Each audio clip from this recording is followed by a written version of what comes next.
European politics has been defined for the last decade by a single political issue, and no country in Europe has been able to escape its effects in any meaningful way. That issue is how countries in Europe have dealt with the aftermath of the 2015 migrant crisis. If you don't know, in 2015, 1.3 million people requested asylum within Europe. That is more than in any other year since World War II. Now, this was mainly brought on by instability in the Middle East. The largest portion of people coming were Syrians fleeing the civil war there. But as interesting as its causes are, I think what is much more fascinating and we are still dealing with today is the aftermath of what that crisis did to European politics.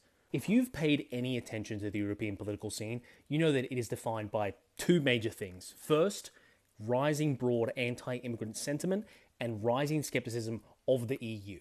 Both of those have their roots in 2015, with the migrant crisis itself and backlash at how the European Union managed it, which many people look back on and view as being handled pretty poorly at the time by the European Union. And you see examples of this dynamic everywhere in Europe. I mean, look at the United Kingdom. Reform UK, a party founded on a basis of an anti-immigrant ideology, is now the third largest political party in the United Kingdom in terms of popular support and vote share at the last election. Look at France with their National Rally and Marie Le Pen, and probably most infamously, look at Germany and the rise of the Alternative for Deutschland, or the AfD. Germany played a very crucial role in the 2015 crisis because of its central location and the relative kindness and openness that the German government displayed towards these migrants. Hundreds of thousands of them ended up settling in Germany in 2015 alone. And look, I think it's really important to clarify, I'm not criticizing Germany for the morality of that decision. They saw hundreds of thousands of people who had had to flee from a war zone and offered them a home, shelter, food, and safety. And I think that in itself is a very commendable act. But what I think people should agree on is that when that many people are coming into a country in such a short span of time, there's going to be quite a big disruption to the norm in that country. And with that many people arriving, communities are going to change, neighborhoods are going to change, and regardless of if you think that is a good or a bad thing or not, you can't deny that there are going to be some people, probably a sizable amount of people, that respond to that very negatively. Because it seems the German government just didn't prepare for that. And now 10 years later, they've allowed for the conditions to evolve in Germany on the political scene to where the AfD, a far-right party, primarily just based on issues of immigration and being anti-Islam, is now a major player on the German political scene. So much so, in fact, that in 2024, the AfD became the first far-right party to win a statewide election in Germany since the Nazis. And that just seems to be the story across all of Europe, the far right getting stronger and stronger as this political environment gets more and more and more tense. But there are exceptions to that rule, and one that particularly gets my attention that I find fascinating is what's happened in Denmark. Because Denmark essentially went through this political environment across all of Europe 10 years ago at the start of the migrant crisis. Because what's interesting is that Denmark had an election in 2015 at the start of the migrant crisis. And in that election, the Danish People's Party, a nationalist anti-immigrant party, stormed to second place. It unseated the establishment Conservative Party in Parliament as the largest conservative force, and it really did shake Danish politics to its core. So, of course, as you might expect, the establishment Conservative Party in Denmark made the decision to become suddenly much more anti-immigrant and try and claw some of that support back from the Danish People's Party.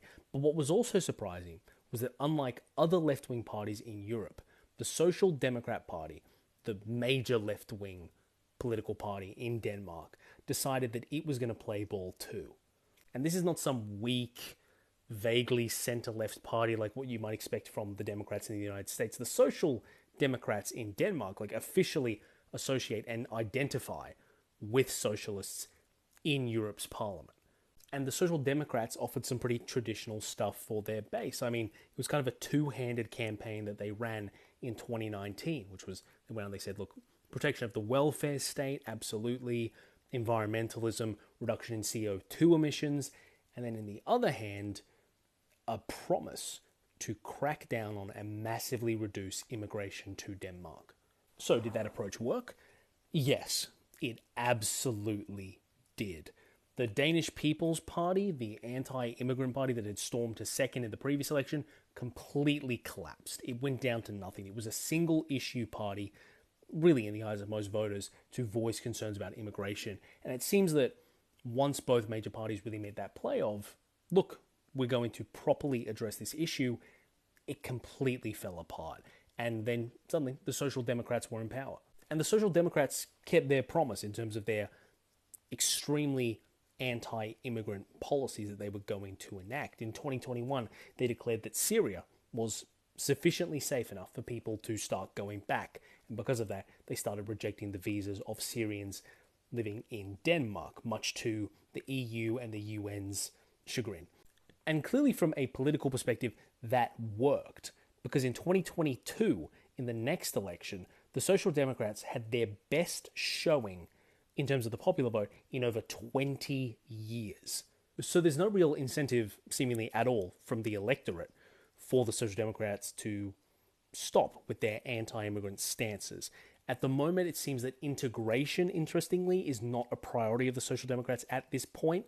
It seems that much more the messaging, it seems, to people that want to seek asylum in Denmark is that you will have to work the entirety of the time that you're here, provide for yourself, and as soon as your country is safe, you will leave. There will be no path for you to stay afterwards. As for the people that have been allowed to stay and are in the integration process into Danish culture, it's quite fascinating because there are a lot of avenues by which the Danish government can basically kick you out of the country if you are not sufficiently integrating into Danish society.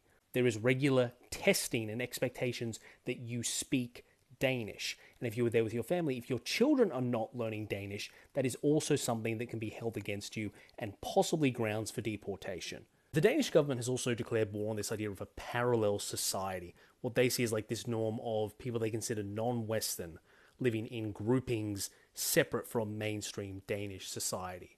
Communities that are upwards of 50% immigrants that are not really in their day-to-day using Danish as much as the government would like. And how the government has responded to that is by setting a goal that by 2030, no such communities will exist.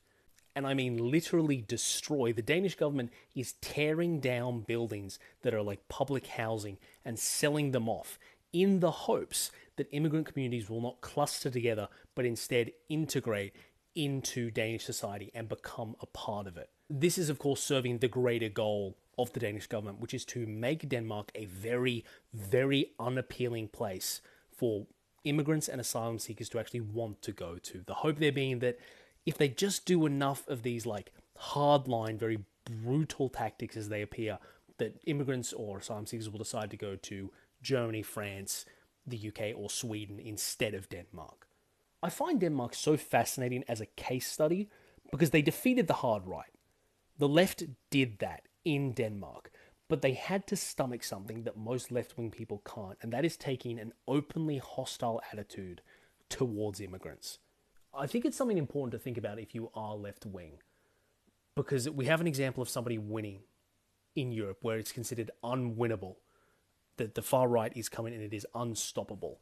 But there is a way to win, but is it worth giving up the values that you have?